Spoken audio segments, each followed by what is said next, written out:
ಹೋಗ್ಬೇಡ, ಒಬ್ಬಳೇ ಹುಡುಗಿ ಒಬ್ಬಳ ರಿಸ್ಕ್ ಆಗುತ್ತೆ ಹಾಗೆ ಹೀಗೆ ಅಂತ. ಬಟ್ ನಾವು ಅಮ್ಮನ್ನ ಕಂಪ್ಲೀಟ್ ಆಗಿ ಸಮಾಧಾನ ಮಾಡಿ ನಾನು ಧೈರ್ಯ ತಗೊಂಡು ಈ ಒಂದು ಜಾಗಕ್ಕೆ ಬಂದೆ. ಇಲ್ಲಿ ಬಂದ್ಮೇಲೆ ಗೊತ್ತಾಯ್ತು ಎಷ್ಟೊಂದು ಖುಷಿ ಸಿಗುತ್ತಾ ಅಂತ. ಸೊ ನಿಮ್ಗೂ ತೋರಿಸ್ತೀನಿ ನೋಡಿ.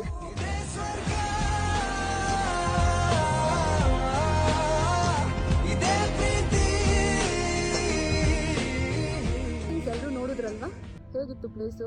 ನನಗೆ ಮಾತ್ರ ಸಖತ್ತಾಗಿತ್ತು. ಸ್ವರ್ಗದಲ್ಲೇ ಇದ್ದೀನಿ ಅನ್ನೋ ಅಷ್ಟು ಫೀಲ್ ಆಯಿತು.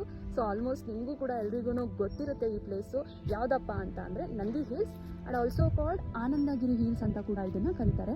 ಇದು ಜಸ್ಟ್ ಬ್ಯಾಂಗ್ಳೂರಿಂದ 1 or 2 hours ಜರ್ನಿ ಆಗುತ್ತೆ. ಇನ್ನೊಂದು ವಿಷಯ ಏನಂತ ಅಂದರೆ ಟಿಪ್ಪು ಸುಲ್ತಾನ್ ಎಲ್ರಿಗೂ ಗೊತ್ತಿದ್ದಾರೆ. ಸೊ ಟಿಪ್ಪು ಸುಲ್ತಾನು ಸಮ್ಮರ್ ಟೈಮ್ನ ಸ್ಪೆಂಡ್ ಮಾಡೋಕ್ಕೆ ಈ ಒಂದು ಸ್ಥಳಕ್ಕೆ ಬಂದು ಇರ್ತಿದ್ರು.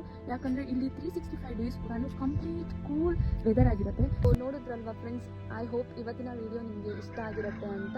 ಸೊ ನೀವು ಯಾರಾದರೂ ಈ ಥರ ರಿಸ್ಕ್ ತಗೊಂಡು ಸೋಲೋ ಟ್ರಾವೆಲ್ ಮಾಡ್ತೀರಾ ಅಂತ ಅಂದರೆ ಎಸ್ ಆರ್ ನೋ ಅಂತ ಕಮೆಂಟಲ್ಲಿ ತಿಳಿಸಿ.